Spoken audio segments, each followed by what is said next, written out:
and everything. Taking out the top courses. Take out these top tiles so that I can be able to reach it more better, work comfortable, smarter. Work smarter, not harder. Top courses were so deteriorated that I didn't even need a jackhammer to do all of this.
Yeah, you other masons are gonna talk shit because you see me using a regular hammer on doing this.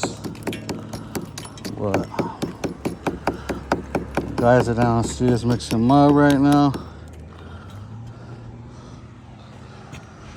And that sun is beaming.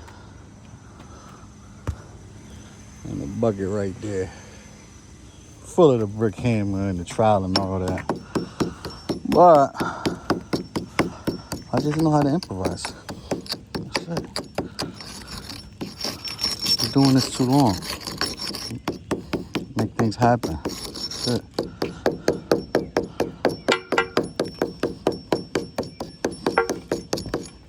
It's not kicked up on there like that anyways, and a lot of this is deteriorated.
Got some brick and mud for me? Huh? You got some brick and mud? I got mud coming. You want it? Yeah, I'm ready. All right.